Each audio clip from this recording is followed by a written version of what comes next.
నాకు తెలుసు మీలో చాలామందికి ఇంటర్మీడియట్ ఐపీ మార్క్స్ 900, 920, 940, ఈవెన్ 970 వచ్చినా కూడా ఎంసెట్లో ఒక మంచి ర్యాంక్ రాని వాళ్ళు చాలామంది ఉన్నారండి. ఏం బాధపడకండి, ఈరోజు నా స్టోరీ మీతో షేర్ చేస్తా. ఈ స్టోరీ విన్నాక మీరు అసలు మీ ఎంసెట్ గురించి ఆలోచించడం మానేసి నెక్స్ట్ ఏం చేయాలి దాని గురించే ప్లాన్ వేస్తారు. So for the first time మీరు నా ఛానల్ చూస్తుంటే, నా పేరు Uday, I'm a content creator. So ఈరోజు ఈ వీడియోలో నా స్టోరీ షేర్ చేస్తాను అనమాట. నేను ఇంటర్మీడియట్ ఎక్కడ చేశాను, నాకు ఎంసెట్లో ఎంత మార్క్స్ వచ్చినాయి, నేను ఏ కాలేజ్లో బీటెక్ చేశాను. నేను ఆల్రెడీ గ్రాడ్యుయేట్ అనమాట 2026 బ్యాచ్ నుంచి. సో 2022లో నేను ఎంసెట్ రాసి 2022లో అడ్మిషన్లో జాయిన్ అయ్యాను అనమాట ఎంసెట్ త్రూ. సో ఈరోజు నా స్టోరీ మొత్తం షేర్ చేస్తాను. నాకు ఇంటర్మీడియట్ ఎన్ని మార్క్స్ వచ్చి ఇవన్నీ షేర్ చేసుకుంటా, నా స్టోరీ మీకు షేర్ చేస్తాను. మీకు ఖచ్చితంగా యూస్ఫుల్ మోటివేషన్ ఉంటుంది. ఎందుకంటే చాలామందికి ఇంటర్లో మంచి మార్క్స్ వస్తాయి, ఐపీలో మంచి స్టూడెంట్సే వాళ్ళు, బట్ అయినా సరే ఎంసెట్లో మంచిగా ప్రిపేర్ అయినా కొన్నిసార్లు ranks Rao. They expect 10,000 rank expect చేసిన వాళ్ళకి 1 lakh వస్తుంది. సో అట్లా చాలా సిచ్యువేషన్ జరుగుతూ ఉంటాయి. సో ఈ వీడియో చూశాక మీకు ఒక మంచి మోటివేషన్తో పాటు అన్నీ వస్తాయి. సో వీడియో లాస్ట్ దాకా చూడండి. మీ ఫ్రెండ్స్కి కూడా ఎవరైతే ఎంసెట్ ఎగ్జామ్ రాసి మంచి స్టూడెంట్స్కి ఎవరికైతే మంచి ర్యాంక్ రాలేదో వాళ్ళందరికీ ఈ రీల్ షేర్ చేయండి. ఖచ్చితంగా ఈ రీల్లో మీకు మంచిగా యూస్ఫుల్ అనిపిస్తుంది. సో ఇంకేం లేట్ చేయకుండా వీడియో స్టార్ట్ చేస్తా. చలో. సో మీరు మన ఛానల్ ఫస్ట్ టైం చూస్తుంటే, నా పేరు ఉదయ్ అనమాట. నేను 2026 బ్యాచ్ పాస్డ్ అవుట్ అనమాట. సో నేను ఎంసెట్ త్రూ బీటెక్లో జాయిన్ అయ్యాను, బీటెక్ చేశాను, సక్సెస్ఫుల్లీ కంప్లీట్ అయిపోయింది. అండ్ దాని తర్వాత I'm also a part time content creator. నేను కొద్దిగా కాంటెంట్ కూడా క్రియేట్ చేస్తూ ఉంటాను, లైక్ ఇన్స్టాగ్రామ్లో. సో నా పేజ్ ఇక్కడ వేస్తా చూడండి. I have good amount of followers కూడా ఇన్స్టాగ్రామ్లో. అండ్ దెన్ యూట్యూబ్లో కూడా వ్లాగ్స్, స్ట్రీమ్స్ అన్నీ చేస్తా. నాకు ఐ లవ్ కాంటెంట్ క్రియేషన్ అనమాట. నాకు కాంటెంట్ క్రియేట్ చేయడం అంటే చాలా ఇష్టం. సో అండ్ దెన్ దాని తర్వాత నేను రీసెంట్గా టీసీఎస్లో కూడా ప్లేస్ అయ్యాను. ఆఫర్ లెటర్ వచ్చింది, జాయినింగ్ కోసం వెయిట్ చేస్తున్నా. So this is all brief about my self అని చెప్పొచ్చు. కమింగ్ టు మై స్టోరీ, నేను 10th క్లాస్ 2020 కరోనా బ్యాచ్ అనమాట. 10th క్లాస్ ఎగ్జామ్స్ కూడా మేము రాయలేదు. దాని తర్వాత డైరెక్ట్ ఇంటర్మీడియట్లో జాయిన్ అయిపోయాం. తెలిసిందే కదా 2020లో కరోనా వచ్చింది, మంచిగా ఎగ్జామ్స్ అన్ని కథం లేపేశారు, అందరికీ పాస్ చేస్తారు, అయిపోయింది. బట్ దాని తర్వాత 2021 ఇంటర్మీడియట్ జాయిన్ అయ్యా. శ్రీ చైతన్య ఏలూరు అనమాట. బేసికలీ మాది ఏలూరు దగ్గరలో ఒక విలేజ్, బట్ నేను ఏలూరులో చదువుకున్నా. నాకు చిన్నప్పటి నుంచి మొత్తం ఏలూరే. ఏలూరులో నేను శ్రీ చైతన్య జూనియర్ కాలేజ్ ఉంటుంది, అందరికీ తెలిసే ఉంటుంది ఏలూరు స్టూడెంట్స్ ఎవరైనా ఉంటే. సో ఆ కాలేజ్లో నేను inter first year, inter second year చేశాను. ఇంటర్ ఫస్ట్ ఇయర్లో ఇంటర్ ఫస్ట్ ఇయర్ కూడా చాలా డేస్, 3 months ఎంత జరిగింది అనుకుంటా. అప్పుడు కూడా ఎగ్జామ్స్ పెట్టలేదు తర్వాత, కానీ బెటర్మెంట్ అనేది పెట్టారనమాట. అప్పుడు మంచిగానే రాసాం, బెటర్మెంట్ రాసాం. అవుట్ ఆఫ్ 470, 420 ఆ రేంజ్లో వచ్చినాయి మార్క్స్. మంచి మార్క్సే. అప్పుడు 400 అంటే చాలా ఎక్కువ అని చెప్పొచ్చు. దాని తర్వాత ఇంటర్ సెకండ్ ఇయర్ కూడా మంచిగా రాసాం. 530కి 510 సంథింగ్ వచ్చినాయి. మొత్తం టోటల్గా 1000కి 930 వచ్చినాయి. మా బ్యాచ్లో 2022 బ్యాచ్లో, అంటే కరోనా బ్యాచ్ అనమాట మాది కంప్లీట్లీ. మాకు సిలబస్ కూడా 70% పెట్టారు, అంత ఎక్కువ సిలబస్ కూడా లేదు. సో మేము కాలేజ్ కూడా ఎక్కువ రోజులు అయినా సరే అప్పుడు మా టైంలో 90% వస్తే చాలా గ్రేట్ అనమాట. సో ఆ రేంజ్లో మనకి మంచిగానే ఇంటర్మీడియట్ మార్క్స్ మంచిగానే వచ్చినాయి. ఇదే ఊపులో ఎంసెట్ కూడా రాద్దాము. ఎంసెట్ గురించి అంత ఎక్కువ అవగాహన లేదు మాకు. ఎంసెట్ వాళ్ళు ఏం ఉపయోగాలు, ఎంసెట్ తర్వాత ఏం చేయాలి, మాకు అంత గైడ్ చేసేవాళ్ళు లేదు. మా ఇంటర్మీడియట్ కాలేజ్లో కూడా మ్యాక్సిమం ఇదే కదా, ఐపీ గురించి చెప్తారు. ఓన్లీ ఐపీ అని చెప్పి అవే బట్టి కొట్టిస్తారు. మేము కూడా అలాగే వెళ్ళిపోయాం. అంత ఎక్కువ గైడ్ చేసే వాళ్ళు ఎవరు లేరు. సో అప్పుడు ఎంసెట్ గురించి అంత ఐడియా లేదు. నార్మల్గా ప్రిపరేషన్ కూడా అంత తక్కువే చేసాం, ఎక్కువేం చేయలేదు. బట్ ఇంటర్లో మంచి మార్క్స్ వచ్చినాయి. మంచిగానే స్కిల్ ఉంది, మంచిగానే నాలెడ్జ్ ఉంది అనమాట సబ్జెక్ట్స్ మీద. మ్యాథ్స్, ఫిజిక్స్, కెమిస్ట్రీ మంచిగానే ఐడియా ఉంది. ఫార్ములాస్ అవన్నీ బాగానే ఉన్నాయి. బట్ నేనేమనుకున్నా మంచిగా రాసేచ్చు, ఇంటర్మీడియట్ ఐపీ ఎగ్జామ్ లాగా ఇది ఉంటుంది, బిట్స్ ఉంటాయి, పెట్టేసుకుంటూ వెళ్ళిపోతే మంచి మార్క్స్ వస్తే మంచి ర్యాంక్ వచ్చేస్తుంది అనుకున్నా. బట్ కొద్దిగా ప్రిపేర్ అయ్యా. మరి వెళ్ళి ఏబిసిడి లాటరీ సిస్టమ్లా కాకుండా మంచిగానే ప్రిపేర్ అయ్యి వెళ్ళాను. సో మంచిగానే రాశాను. నేను మంచి కాన్ఫిడెన్స్లో ఉన్నాను, ఎందుకంటే ఆల్రెడీ ఐపీలో మంచి మార్క్స్ వచ్చినాయి అప్పటికే. సో ఇంకా ఎంసెట్లో కూడా మంచి మార్క్స్ వస్తే మంచి కాలేజ్లో సీట్ వస్తుంది, వెళ్ళి చదివేసి పాస్ అయిపోయి జాబ్ తీసుకుందాం, ఇది నా ప్లాన్ అనమాట. సో బట్ ఎంసెట్ ఎగ్జామ్ రాసా, మంచిగా అయిపోయింది. ఎంసెట్ ఎగ్జామ్ అయిపోయిన తర్వాత కొన్ని డేస్కి మీకు ఇప్పుడు మీరు ఎలాగైతే కీ చెక్ చేసుకున్నారో, రెస్పాన్స్ షీట్లో మీరు చెక్ చేసుకున్నారు కదా, మీకు ఎన్ని రైట్ అని ఎన్ని రాంగ్ అని చెప్పేసి ఒకరోజు వచ్చింది. ఆ రోజు రిలీజ్ చేశారు. ఓపెన్ చేసి లాగిన్ అయ్యి registration number, EAMCET hall ticket number click చేసి ఓపెన్ చేశాను అనమాట. ఓపెన్ చేసి చూసి మొత్తం అన్నీ సెర్చ్ చేసినప్పటికీ మ్యాథ్స్ బాగానే అయినాయి. మ్యాథ్స్, కెమిస్ట్రీ, మ్యాథ్స్ ఫిజిక్స్ కలిపి దగ్గర 45 దాకా వచ్చింది. దీంట్లో 15 వస్తాయి, కెమిస్ట్రీలో 15 వస్తాయి, దగ్గర 60 వస్తాయి, మంచి మార్క్స్ అనుకున్నా. తర్వాత ఫిజిక్స్ మొత్తం రాంగ్ అయిపోయి, కెమిస్ట్రీ మొత్తం రాంగ్ అయిపోయినాయి. మొత్తం టోటల్ దగ్గర 50 మార్క్స్ దాకా వచ్చినాయి. ఇంకా అప్పుడు స్టార్ట్ అయింది డౌట్లు రావడం. ఏంది 50 మార్క్స్ వచ్చినాయి, అసలుకే మన ఓసీ కేటగిరీ, ఇదేమో అసలు ఎక్కువ రావాలి కదా, ఇది కట్ ఆఫ్ చాలా తక్కువ ఉంటుంది కాబట్టి ఓసీ వాళ్ళకి. సో నాకు ఇంకా అప్పుడు భయభ్రాంతుల్లోకి వెళ్ళాను అనమాట. సో అప్పుడు స్టార్ట్ అయింది నాకు. అప్పుడు దాకా మంచి ఊపులో ఉన్నా. తర్వాత ఒకేసారి రెస్పాన్స్ రిలీజ్ చేయగానే ఇంకా దాని గురించి ఇంకా ఫుల్ ఫియర్ అనమాట, ఎంత ర్యాంక్ వస్తుంది ఏంటి అని చెప్పేసి అట్లా ఉంది. దాని తర్వాత నెక్స్ట్ డే ఏమైందంటే, యూట్యూబ్లో వీడియోస్ చూస్తాం కదా, కుదురంగా ఉన్నాం, ఎలాగో ఫుల్ ఖాళీ, మనకి ఎలాగో హాలిడేస్, సో ఖాళీయే కాబట్టి యూట్యూబ్లో వీడియోస్ చూస్తాం కాబట్టి వాళ్ళు ఏమని చెప్పారంటే, మీకు మార్క్స్ యాడ్ అవుతాయి, సంథింగ్ అవే యాడ్ అవుతాయి బ్యాచెస్ బట్టి, లైక్ స్లాట్స్ బట్టి, మార్నింగ్ స్లాట్ ఈ స్లాట్ వాళ్ళకి కష్టంగా వచ్చింది, సో వాళ్ళకి 5 మార్క్స్ యాడ్ అవుతాయి అలా అన్నారు. నేనేమనుకున్నా అంటే ఇంకా 5 మార్క్స్ ఏంటి, ఒక 10-20 మార్క్స్ యాడ్ అయిపోతే నాకు 70 మార్క్స్ వచ్చేస్తాయి, 50 వచ్చినాయి కదా ఆల్రెడీ, ఒక 70 మార్క్స్ వచ్చాయి అంత కాన్ఫిడెన్స్తో ఉన్నాను అనమాట నేను. సో అలాగా రోజులు గడిస్తూ వచ్చినాయి. ఒక వారం, ఒక 2-3 వారాల తర్వాత ఎంసెట్ ర్యాంక్ కార్డ్స్ రిలీజ్ చేశారు. కథం ఎంసెట్ ర్యాంక్ కార్డ్ రిలీజ్ చేయగానే నాకు వచ్చిన ర్యాంక్ ఎంతంటే 81,345 ర్యాంక్. అది చూడంగానే నేను షాక్ అయిపోయా. నా ఆశలన్నీ ఆశలు అయిపోయినాయి. సో తెలిసిందే కదా ఇంకెలా ఉంటుందో, అసలుకే చెప్పే కదా ఆల్రెడీ ఓసీకి అడిగారు, ఇంకా ఆ రేంజ్లో ఆ ర్యాంక్కి మంచి కాలేజ్లో సిఎస్సి సీట్ అసలు రానే రాదు. సో ఇంకేం చేయాలి అనేది ఫుల్ డిప్రెషన్లోకి వెళ్ళిపోయా. కొన్ని రోజులు అట్లా ఆలోచించి అసలు ఏం చేయాలి మా పేరెంట్స్ ఏమో ఈరోజు డొనేషన్ కట్టి మేనేజ్మెంట్లో జాయిన్ అయిపో మంచి కాలేజ్ అన్నారు. అది కూడా ట్రై చేసా, కానీ అది కూడా సెట్ అవ్వలేదు అనమాట. ఏమో ఒక గాడ్ హ్యాడ్ డిఫరెంట్ ప్లాన్స్ అంటారు కదా, సో అలాగా నేను జాయిన్ అవ్వలేదు అనమాట. అండ్ దెన్ మనకేమో మార్క్స్ అలా మనమేమో డిప్రెషన్లో ఉన్నాము. ఒక పక్కన మన ఫ్రెండ్స్కి ఏమో అందరికీ మంచి ర్యాంక్స్ మంచి కాలేజ్లో వాళ్ళు పెట్టుకోవడానికి రెడీ ఉన్నారు. మనకేమో ఏమీ రాలేదు. మన పక్కన కూర్చున్నారు, మన ఫ్రెండ్స్కి ఏమో మంచి ర్యాంకులు వచ్చేసింది, మనకేమో అంటే వాళ్ళకి వచ్చినాయి అని ఇది కాదు కానీ బట్ మనకి రాలేదని ఒక బాధ ఉంటుంది కదా. సో అది కూడా నేను ఫేస్ చేశాను కొన్ని డేస్. తర్వాత అలా అయింది. ఇంకా నేను ఒక డిసైడ్ అయ్యాను.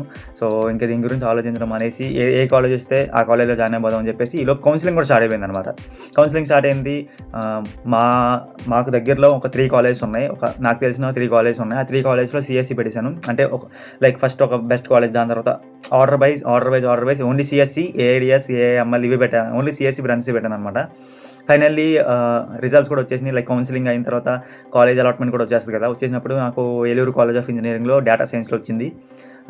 పర్లా నేను అంత హ్యాపీ ఫీల్ అవ్వాలి, అంత సాడ్ కూడా ఫీల్ అవ్వాలి. నేను ఫిక్స్ అయిపోయాను లైక్ ఏది వస్తే అందులో వెళ్ళిపోదాం అని చెప్పేసి. అలాగా ఆ కాలేజ్లో వెళ్ళాను, అడ్మిషన్ తీసుకున్నాను. నేను ఇంకా సెకండ్ కౌన్సిలింగ్ కూడా పెట్టలేదు. సెకండ్ కౌన్సిలింగ్ పెట్టుకుంటే ఇంకా వేరే కాలేజ్లో వచ్చేది, బట్ అయినా సరే నేను సెకండ్ కాలేజ్లో పెట్టలేదు. ఇంకా ఏదో ఫిక్స్ అయిపోయాను అనమాట. సో ఎట్లాగో అయిపోయింది, ఎంసెట్ ఎలాగో అయిపోయింది. ఇంకా నెక్స్ట్ ఏం చేయాలి అనే దాని గురించి ఆలోచన స్టార్ట్ చేశాను. అండ్ ఈ గ్యాప్లో ఎప్పుడైతే ఎంసెట్ రిలీజ్ చేశారో, ర్యాంక్ కార్డ్స్ రిలీజ్ చేశారో, అప్పటి నుంచి దాని తర్వాత నుంచి నేను కాలేజ్లో జాయిన్ అయ్యేదాకా ఈ గ్యాప్లోనే నేను కోడింగ్ చేయడం కూడా నేర్చేసుకున్నాను అనమాట. ఎందుకో సరదాగా స్టార్ట్ చేద్దామని కోడింగ్ చేయడం స్టార్ట్ చేశాను. సో మంచిగా అనిపించింది కోడింగ్ నేర్చుకోవడం. ఇంట్రెస్టింగ్గా ఉందన్నమాట. లైక్ ఇప్పుడు మనం గేమ్స్ ఆడతాం, మంచి గేమ్స్ ఆడినప్పుడు డోపమైన్ ఎలా పెరుగుద్ది, లైక్ అలా ఎనిమిని కిల్ చేయాలి, ఎట్లాంటివి అలాగే ఒక ప్రాబ్లమ్ సాల్వ్ చేయాలి, లాజికల్ థింకింగ్ ఇంప్రూవ్ చేసుకోవాలి. ఇలా నాకు కోడింగ్ ఎందుకు నచ్చింది. సో అప్పుడే నేను కోడింగ్ స్టార్ట్ చేశాను. వెబ్ డెవలప్మెంట్, HTML, CSS ఇంకా అట్లాగా, అండ్ ఆల్సో పైథాన్ ఇవన్నీ నేర్చుకున్నాను అనమాట నేను కాలేజ్లో జాయిన్ అవ్వకముందే. తర్వాత కాలేజ్లో జాయిన్ అయ్యాను. కాలేజ్ అంతేమనిపించలా. లైక్ నేను అడిగింది ఏంటంటే లైక్ మా ఫ్రెండ్స్ అందరినీ అడుగుతూ ఉంటాను, మీ కాలేజ్ ఎలా ఉందని చెప్పేసి. ఎందుకంటే వాళ్ళు బెస్ట్ కాలేజెస్లో ఉన్నారు, అంటే మనకన్నా కొంచెం మంచి కాలేజ్లో ఉన్నారు. వాళ్ళు అడిగింది ఏంటంటే వాళ్ళు చెప్పేదానికి నాకు సిమిలర్గానే ఉంది. వాళ్ళు ఏం చెప్తున్నారో మన కాలేజ్లో ఏం జరుగుతుందో రెండు ఒకేలా ఉన్నాయి. అంటే నేను ఏం అబ్జర్వ్ చేశానంటే అక్కడ లైక్ ప్రతి కాలేజ్లో సేమ్ జరుగుతుంది. లైక్ ఒక్కొక్క కాలేజ్ బట్టి ప్లేస్మెంట్స్ డిఫరెన్స్ ఉంటాయేమో కానీ మిగతా కాలేజెస్ అన్ని సేమ్ స్కిల్స్ అన్ని మనమే నేర్చుకోవాలని చెప్పేసి ఇంకా నేను నా ఓన్ స్కిల్స్ మీద ఫోకస్ చేయడం స్టార్ట్ చేశాను. అలా నేను కాలేజ్ జాయిన్ అయిపోయాను. ఫస్ట్ ఇయర్ ఒకటి అయిపోయింది అనమాట. ఫస్ట్ ఇయర్ కాదు, ఫస్ట్ సెమ్ అయిపోయింది. అంటే ఫస్ట్ 6 months ఒక సెమ్ ఉంటుంది కదా, 1 సెమ్. ఆ 1 సెమ్ అయిన తర్వాత మంచిగా రాసాము, సెమిస్టర్ అన్ని పాస్ అయిపోయాము, అది వేరే విషయం. సో నేను రియలైజ్ అయింది ఏంటంటే కాలేజ్లో చెప్పేది వింటే ఒకటే ఏం సరిపోదు, మనం we need to do something new అని చెప్పేసి నేను కొత్తగా ఎక్స్ప్లోర్ చేయడం స్టార్ట్ చేశాను. స్కిల్స్ అన్ని నేర్చుకో. అప్పుడు కోడింగ్ మంచి ఊపులో ఉండేది కాబట్టి ఇప్పుడంటే ఏ టూల్స్ వచ్చేసినాయి, అన్ని బిల్డ్ చేసేస్తున్నాయి. బట్ అప్పుడు ఆ టైంలో కోడ్ చేయడం అంటే మనం ఓన్గా కోడ్ చేయడమే అన్నమాట. అప్పుడు చాలా తక్కువ, ఏ టూల్స్ కూడా అంతే. నేను నా బీటెక్ స్టార్ట్ చేసినప్పుడు అంత ఏ టూల్స్ కూడా అంత ఎక్కువ లేవు. ఇంకప్పటి నుంచి కోడింగ్ నేర్చుకోవడం స్టార్ట్ చేశాను. డైలీ మార్నింగ్ కాలేజ్కి వెళ్ళి ఈవినింగ్ వచ్చేవాడిని. ఈవినింగ్ వచ్చిన తర్వాత నైట్ ఒక 4 to 5 hours daily 4 to 5 hours కూర్చొని కోడింగ్ చేసేవాడిని, లాజికల్ థింకింగ్ ఇంప్రూవ్ చేసుకునేవాడిని. చెప్పే కదా HTML, CSS, జావాస్క్రిప్ట్తో పాటు మంచి ప్రాజెక్ట్స్ బిల్డ్ చేసేవాడిని. అంటే బేసిక్ లెవెల్ ప్రాజెక్ట్స్ అంటే పెద్ద లెవెల్ ప్రాజెక్ట్స్ ఏం కాదు, ఎట్లా మంచిగా నాకు ఇష్టమైనవి చేసేవాడిని. తర్వాత నాకు ఆ రిగ్రెట్ ఏం లేదు, ఈ కాలేజ్లో జాయిన్ అయ్యా, నాకు మంచి ర్యాంక్ రాలేదు. ఎప్పుడైతే నేను ఒక్కరోజు ఫిక్స్ అయ్యాను అనమాట, ఇంకా ఎంసెట్ ర్యాంక్ ఎలాగో పోయింది, ఇంకా దాని గురించి ఆలోచించాల్సిన పని లేదు. నెక్స్ట్ ఏం చేయాలి, మనం ఏం చేస్తే మనం ఆ టాప్ 1%లో ఉండగలం, లేకపోతే ఒక మంచి క్యాండిడేట్లా బయటికి బీటెక్ అయిన వరకు మంచి క్యాండిడేట్లా బయటికి ఎలా రాగలం అనేది ఒకటే నా మైండ్లో ఉండేది. డైలీ ఆలోచించేవాడిని ఏం చేయాలి, కోడింగ్తో పని ఇంకేం చేయాలని ఆలోచించేవాడిని. అట్లా డైలీ చాలా ఎక్స్ప్లోర్ చేశాను అనమాట. సో చాలా ఎక్స్ప్లోర్ చేశాను. బట్ మంచిగా కోడింగ్ స్కిల్స్ నేర్చుకున్నా కానీ నాకు మంచి కమ్యూనికేషన్ స్కిల్స్ లేవన్నమాట. దాని తర్వాత ఒక 2 years అయిపోయింది. 2 years కూడా మంచి కోడింగ్ స్కిల్స్ నేర్చుకున్నా. కోడింగే మొత్తం డైలీ కోడింగ్ చేసేవాడిని. ఇంకా తర్వాత ఒకరోజు 3rd year ఆ టైంలో అనుకుంటా, 2 సెమిస్టర్లో లైక్ 2 ఎండ్ అయిన తర్వాత 3-1 స్టార్టింగ్లో నాకు అంత గుర్తులేదు. అప్పుడు నేను ఇంటర్న్షిప్ చేద్దామని చెప్పేసి బయట అప్లై చేసుకుంటూ వెళ్తుంటే ఒక కంపెనీ వచ్చింది నాకు. నాకు. లైక్ ఒక కంపెనీలో internship front end developer role వచ్చింది. సో అవన్నీ మీకు తెలియకపోవచ్చు. ఇప్పుడే ఎంసెట్‌లో ఉన్నారు కాబట్టి మీకు కోడింగ్ గురించి అంత తెలియకపోవచ్చు. జస్ట్ నార్మల్‌గా వినండనమాట. సో వచ్చింది, దానికి అప్లై చేశాను. అసైన్‌మెంట్ ఇచ్చారు. దాన్ని కంప్లీట్ చేశాను. దాని తర్వాత ఇంటర్వ్యూ ఉందన్నారు. సో ఆ ఇంటర్వ్యూలో నేను సరిగ్గా పర్ఫార్మ్ చేయలే. నా టెక్నికల్ స్కిల్స్ మంచిగా ఉన్నాయి. అంటే నా కోడింగ్ స్కిల్స్ మంచిగా ఉన్నాయి. బట్ నాకు కమ్యూనికేషన్ స్కిల్ లేదు. ఎందుకంటే నేను బాగా ఇంట్రోవర్ట్ అనమాట. అసలు ఎవరితో మాట్లాడేవాడిని కాదు. నా అంతా నేను కోడింగ్ చేసుకునేవాడిని. ఎవరితో ఇంటరాక్ట్ అయ్యేవాడిని కాదు. ఎవరు మొహం పెట్టి మాట్లాడాలన్నా సరే నాకు కొద్దిగా ఏదో డిఫరెంట్‌గా ఉండేది. సో ఇంకా ఆ ఫేజ్‌ని ఎలా అయినా ఓవర్‌కమ్ చేయాలి. దానివల్లే నాకు ఇంటర్వ్యూ కూడా పోయింది. నన్ను సెలెక్ట్ చేయలేదనమాట. నా కమ్యూనికేషన్ స్కిల్స్ లేవు. ఈ క్యాండిడేట్ అంత మనకి యూజ్ అవ్వదని చెప్పేసి నన్ను సెలెక్ట్ చేయలేదనమాట. దాని తర్వాత అప్పుడు నేను ఫిక్స్ అయింది ఏంటంటే ఇది 2025 స్టార్టింగ్ జనవరి ఆ టైంలో ఇది జరిగింది. సో అప్పుడు నేను I want to start content creation. ఎందుకు నాకు వీడియోస్ చేయాలనిపించింది. ఎందుకంటే వీడియోస్ చేయడం వల్ల కొద్దిగా కమ్యూనికేషన్ స్కిల్స్ ఇంప్రూవ్ అవుతాయి అని చెప్పేసి ఎక్కడో విన్నాను నేను. లైక్ ఈ వీడియోస్ చేయడం వల్ల నాకు కమ్యూనికేషన్ స్కిల్స్ ఇంప్రూవ్ అయ్యాయని చాలామంది చెప్పారు. లైక్ ఆల్రెడీ కాంటెంట్ క్రియేటర్స్ ఉంటారు కదా, వాళ్ళు చెప్పినట్టు విన్నా. సరే మనం కూడా వై డోంట్ వి స్టార్ట్ అని చెప్పేసి నేను కాంటెంట్ క్రియేషన్ స్టార్ట్ చేశాను. అప్పుడు స్లోగా డైలీ వీడియోస్ పెట్టేవాడిని. నేను రీచ్ ఎక్స్పెక్ట్ చేయలేదు. జస్ట్ నేను మాట్లాడే స్కిల్స్ ఇంప్రూవ్ చేయాలి. నా దగ్గర టెక్నికల్ స్కిల్స్ మంచిగా ఉన్నాయి. బట్ కమ్యూనికేషన్ స్కిల్స్ రాకపోతే నాకు ఆపర్చునిటీస్ తగ్గిపోతాయని చెప్పేసి దాన్ని ఇంప్రూవ్ చేసుకోవడం కోసమే నేను మంచిగా కమ్యూనికేషన్ స్కిల్స్ ఇంప్రూవ్ చేసుకోవడం స్టార్ట్ చేశాను. అట్లా ఉదయ్ కోర్స్ అనే ఒక పేజ్ స్టార్ట్ చేశాను. ఆ పేజ్ పక్కన వేస్తా చూడండి. So that is my page. Present ఇప్పుడు దగ్గర 1.5 year అవుతుంది నేను కంటెంట్ క్రియేషన్ స్టార్ట్ చేసి. దగ్గర 30,000+ ఫాలోవర్స్ ఉన్నారు. చాలా ఆపర్చునిటీస్ వచ్చినాయి. ఆ ఇన్స్టాగ్రామ్ స్టార్ట్ చేయడం వల్ల లైక్ చాలా మంచి కనెక్షన్స్ వచ్చినాయి. చాలా నెట్వర్క్ బిల్డ్ అయింది. ఈవెంట్స్కి వెళ్ళాను. సో మీరు చాలామందికి ఐఐటీ బాంబే కూడా తెలిసి ఉంటుంది. సో ఆల్రెడీ జేఈఐ మెయిన్స్ అవి అడ్వాన్స్ రాసిన వాళ్ళకి ఐఐటీ బాంబే తెలిసి ఉంటుంది. ఐఐటీ బాంబేకి మేము సోషల్ మీడియా పార్ట్నర్స్ లాగా వెళ్ళాము. లైక్ ఆ ఈవెంట్లో కూడా మంచిగా ఎంజాయ్ చేసాం. దాంట్లో అంటే ఐఐటీ బాంబే అంటే తెలిసిందే కదా. సో దాంట్లో ఒక స్పెషల్ అపియరెన్స్ కింద వెళ్ళాము. ఇన్ఫ్లుయెన్సర్స్ పాస్ ఇచ్చారు మాకు. అండ్ ఇంకా చాలా జరిగినాయి. అప్పుడు మంచి వీడియోస్ కూడా షూట్ చేశాను. సో అట్లా చాలా ఆపర్చునిటీస్ వచ్చినాయి. చాలా ఎక్స్ప్లోర్ చేశాను. నాకు చాలా మంచిగా అనిపించింది. లైక్ ఈ స్టోరీ మొత్తం ఎందుకు చెప్తున్నానంటే, అక్కడ నేను ఎప్పుడైతే ఎంసెట్ మార్క్స్ నాకు రాలేదని అక్కడ ఫీల్ అయిపోయి ఏదైనా బ్యాడ్ డిసిజన్ తీసుకొని ఉంటే ఇంత దూరం వచ్చేవాడిని కాదని నాకు అనిపిస్తుంది. ఇప్పుడు కూడా చాలా అనిపిస్తుంది. లైక్ నేను ఆ రోజు నాకు ఏ కాలేజ్ వస్తే ఆ కాలేజ్లో జాయిన్ అయిపోతా అనేది ఆ డిసిజన్ నాకు చాలా హెల్ప్ అయింది అనమాట. సో నేను కాలేజ్ గురించి ఎక్కువ ఆలోచించాలి. కాలేజ్ ఏం చెప్తారు ఏంటి ఇవన్నీ పట్టించుకోవాలి. కాలేజ్లో ఏమన్నా నాకు సెట్ బ్యాక్స్ వచ్చినా కానీ నేను అంత పట్టించుకునేవాడిని కాదు. ఎందుకంటే నా గోల్ వేరు. నాకు వేరే గోల్స్ ఉన్నాయి. నాకు పర్సనల్ గోల్స్ మీద నేను వర్క్ చేయాలి. నేను ఏమైతే థింగ్స్ పెట్టుకున్నానో వాటి మీద వర్క్ చేయాలి అనేది అనుకున్నా. నేను చేసిన ప్రతి దాంట్లో నేను ఇష్టపడుతూ చేశాను అనమాట. సో మీకు చెప్పేది ఏంటంటే, ఇప్పుడు చాలామంది ఇదే ఫీల్డ్లో ఉంటారు. లైక్ నాకు ఎంసెట్ ర్యాంక్ రాలేదు, నేను మంచిగా చదివాను, మంచిగా పాస్ అయ్యాను, లైక్ మంచిగా మార్క్స్ ఉన్నాయి నాకు ఐపీలో, బట్ అయినా సరే మంచిగా ప్రాక్టీస్ అయినా సరే నాకు మంచి ర్యాంక్ రాలేదు అనుకుని ఫీల్ అవుతారు. అది హ్యాపన్స్, అందరికీ జరుగుతూ ఉంటుంది. లైక్ ఇప్పుడు మీరు ఇంత హార్డ్ వర్క్ చేసినా సరే మీకు ర్యాంక్ రాలేదంటే ఈ హార్డ్ వర్క్ మీకు ఫ్యూచర్లో ఎప్పుడోకప్పుడు యూజ్ అవుతుంది. అండ్ ఇప్పుడు నా టీసీఎస్ జర్నీ గురించి చెప్తాను మీకు. సో నేను టీసీఎస్కి అంత ప్రిపేర్ అవ్వాలా. నాకు టీసీఎస్లో రీసెంట్గా ఆఫర్ లెటర్ కూడా వచ్చింది. That is having package of 7 LPA దగ్గర. దానికి అంత ప్రిపేర్ అవ్వాలా. అయినా సరే నాకు వచ్చింది. ఎందుకంటే నేను చాలా హార్డ్ వర్క్ చేశాను. వేరే ఆటలో చేసిన హార్డ్ వర్క్ నాకు ఇందులో హెల్ప్ అయింది. నేను టు బి ఆనెస్ట్ నేను చెప్తున్నా, నా టీసీఎస్ ఇంటర్వ్యూ సరే అయినా అవన్నీ చాలా నార్మల్గా జరిగిపోయింది. ఎందుకంటే నేను అంత ఎఫర్ట్ పెట్టలేదు, నేను అంత హార్డ్ వర్క్ కూడా చేయలేదు. బట్ అయినా సరే నాకు వచ్చింది. ఎందుకంటే చెప్పే కదా, సో మనం పాస్ట్లో చేసిన హార్డ్ వర్క్ ఇక్కడ యూజ్ అయిందని చెప్పేసి. సో అట్లా మీరు థింక్ చేయండి. Always be positive. మీకు ర్యాంక్ రాలేదు, మీ ఇంట్లో వాళ్ళు వేరే ఏదో అంటున్నారు, అవన్నీ ఏం పట్టించుకోకండి. సో మీరు ఈ 4 years ఏం చేశారు? ఇప్పుడు దాకా ఒక లెక్క, మీ 12th దాకా ఒక లెక్క, ఈ 4 years ఒక లెక్క అనమాట. సో మీరు unit to do your own hard work. మీరు ఏ కాలేజ్ అయినా, ఎంత పెద్ద కాలేజ్ వాళ్ళు ఈ వీడియో చూస్తున్నారు, మీకు ఎంత 10,000 ర్యాంక్ వచ్చిన వాళ్ళు ఒకవేళ ఈ వీడియో చూస్తున్నా సరే, మీరు ఈ నెక్స్ట్ 4 years మీరు ఎట్లా చేస్తారో దాన్ని బట్టి మీ నెక్స్ట్ ఫ్యూచర్ డిపెండ్ అయి ఉంటుంది. సో ఈ 4 years never waste this time. This is the golden time అనమాట. మీకు ఇష్టమైన అన్నీ చేయండి. నెవర్ ఎవర్ లైక్ రిగ్రెట్ ఉండకూడదు ఆ లైఫ్లో. అరే ఆ రోజు అది చేసి ఉంటే బాగుండేది, ఈరోజు ఇలా రిగ్రెట్ ఫీల్ అవ్వకూడదు, అట్లాంటి ఫీలింగ్ మీకు ఉండకూడదు అనమాట. సో మీకు ఏది నచ్చితే అది చేయండి. లైక్ ఎవరికి సమాధానం చెప్పాల్సిన పని లేదు. మీరు మీ ఓన్ లైఫ్ ఈ 4 years బాగా ఎంజాయ్ చేయండి. బీటెక్కి మళ్ళీ రాదు మీకు ఈ లైఫ్. సో అది నేను చెప్పాలనుకున్నా. సో నెవర్ ఎవర్ ఫీల్, మీరు బాధపడకండి ఎంసెట్ ర్యాంక్ రాలేదని చెప్పేసి. ఈవెన్ నాకు రాలేదు. సో నా ర్యాంక్ చెప్పే కదా, నా ఇంటర్మీడియట్లో 93%. అంటే అప్పుడు 2022లో 93% అంటే చాలా ఎక్కువ. చెప్తున్నా కదా, 900 దాటినా 850 దాటినా సరే మంచి మార్క్స్ కింద లెక్కేసేవారు అప్పుడు కరోనా బ్యాచ్లో. బట్ అప్పుడు నాకు 93% వచ్చినాయి. ఎంసెట్లో 81,000 అంటే చాలా వరస్ట్ ర్యాంక్ అని చెప్పొచ్చు. సో అట్లా నా జరిగిందనమాట. ఈ 4 years నా బీటెక్లో నేను ఫుల్ హార్డ్ వర్క్ చేశాను. నాకు లైక్ చాలా లెసన్స్ నేర్చుకున్నా, చాలా థింగ్స్ ఎక్స్ప్లోర్ చేశాను. చెప్పే కదా కాంటెంట్ క్రియేషన్ అని చెప్పేసి, ఇది చాలా చేశాను అనమాట.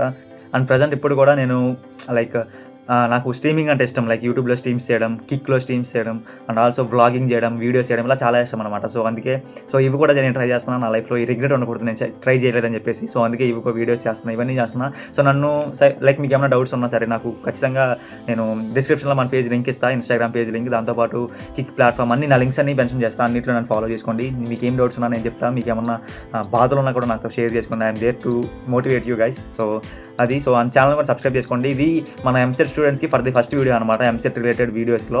సో, ఇప్పటిదాకా నేను లైక్ నా ఇంటర్వ్యూ ఎక్స్పీరియన్స్ కానీ, టీసీఎస్ గురించి కానీ అండ్ వ్లాగ్స్ ఇవన్నీ చేశాను. But this is the new content అనమాట. సో, ఖచ్చితంగా మీరు అందరూ ఫాలో చేసుకోండి. మీ ఫ్రెండ్స్ కూడా ఈ వీడియో మెయిన్గా షేర్ చేయండి. ఎందుకంటే చాలామంది ఉంటారు కదా ర్యాంక్ రాక డిప్రెషన్లో ఉన్న వాళ్ళు, వాళ్ళందరికీ ఈ వీడియో ఒక మోటివేషన్ అయిపోద్ది. సో, మీరేం చేయాలంటే ర్యాంక్ ఎలాగో వచ్చేసింది, మీరు చేసేది ఏం లేదు. So, you need to think like మీరు ఏం చేయాలనుకుంటున్నారు, నెక్స్ట్ 4 years మీ టార్గెట్స్ ఏంటి, పేపర్లో మంచిగా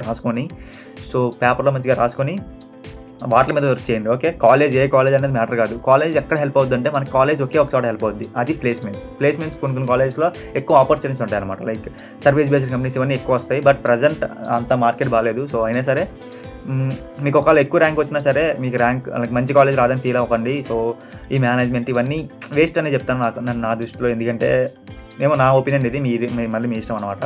సో, బట్ మంచిగా మీరు ఈ 4 years ఏం చేయాలనేది ప్లాన్ వేసుకొని దాని మీద వర్క్ చేయండి. ఇట్ విల్ డెఫినెట్లీ యూస్ఫుల్ అవుతుంది మీకు ఫ్యూచర్లో. అండ్ ఈ వీడియో నేను చేయడానికి మెయిన్ రీజన్ ఏంటంటే, ఈ వీడియో చాలామంది చూడొచ్చు లైక్ తమ్నేల్ బాగుందని చెప్పేసి, లేకపోతే ఎంసెట్ కంటెంట్ ఉంది కాబట్టి, లైక్ ఇప్పుడు ఎంసెట్ ఎక్కువ రీచ్ ఉంది కాబట్టి చాలామంది 1000 మంది 1,00,000 మంది కూడా చూడొచ్చు. బట్ ఆ 1000 మందిలో కానీ ఆ 1,00,000 మందిలో కానీ ఈ వీడియో ఒక్కరు ఉంటారు. ఆ ఒక్కరికి ఈ వీడియో నిజంగా హార్ట్ఫుల్గా టచ్ అవుద్ది. వాళ్ళు ఏం చేస్తారంటే నేనేం చెప్పినవన్నీ ఫాలో అవ్వి ఖచ్చితంగా ఏదో చేయాలి అనే ప్లాన్ వేస్తారు. సో, ఒక్కరికే ఈ వీడియో లాస్ట్ దాకా చూస్తారు. మిగతా వాళ్ళందరూ ఈ వీడియో మధ్యలో స్కిప్ చేస్తారు, లేకపోతే ఏదో చెప్తున్నారు విందాంలే అనుకుని ఉంటారు. కానీ ఒక్కరెవరు నాకు తెలియదు, కానీ ఒక్కరు మీలోనే ఎవరో ఒకరు ఉంటారు. సో, ఆ ఒక్కరికి ఈ వీడియో ఖచ్చితంగా యూజ్ అవుద్ది. వాళ్ళు next 4 years they are gonna be like మంచి స్కిల్స్ నేర్చుకుని మంచిగా డెవలప్ అయ్యి మంచి పొజిషన్లో ఉంటారు ఖచ్చితంగా. ఎందుకంటే నేను కూడా లాస్ట్ ఇయర్స్ నాకు ఎప్పుడైతే ర్యాంక్ రాలేదో నేను అలాగే యూట్యూబ్లో చాలా వీడియోస్ చూసి చాలా మోటివేట్ అయ్యి ఇలా వచ్చాను. బట్ ఈ వీడియోలో ఇప్పుడు నేను కూడా మీకు హెల్ప్ చేయాలి కదా. సో, ఆ టైంలో నాకు కొంతమంది క్రియేటర్స్ హెల్ప్ చేశారు లైక్ మోటివేషన్ టైప్లో. బట్ నేను కూడా నా ఆపర్చునిటీ వచ్చింది కాబట్టి నేను కూడా హెల్ప్ చేయాలి కాబట్టి సో, ఈ వీడియో రికార్డ్ చేస్తున్నా. So, that's it. ఈ వీడియోలో మీకు మంచిగా యూజ్ అయింది అని అనుకుంటున్నాను ఆ స్టోరీలో. ఇంకా మీకు ఈ స్టోరీలో ఏమైనా డౌట్స్ ఉంటే, నేను ఏమన్నా మిస్ చేశాను, నేను స్క్రిప్ట్ ఏం రాయలేదు, డైరెక్ట్ కెమెరా ఆన్ చేసుకుని వచ్చేసాను అనమాట. సో, మీకు ఏమైనా డౌట్స్ ఉన్నా, ఏమన్నా మీకు ఈ స్టోరీలో ఏమన్నా మీకు నేను ఏమన్నా మిస్ చేసినా ఏమన్నా కామెంట్స్లో పెట్టండి. ప్రతి కామెంట్ చూస్తా, ప్రతి కామెంట్ రిప్లై ఇస్తా.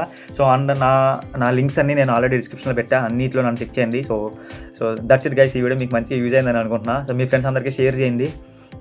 ఇంకా ఫ్యూచర్లో కుదిరితే మంచి వీడియోస్ చేయడానికి ట్రై చేస్తా. So, until then bye goodbye, see you.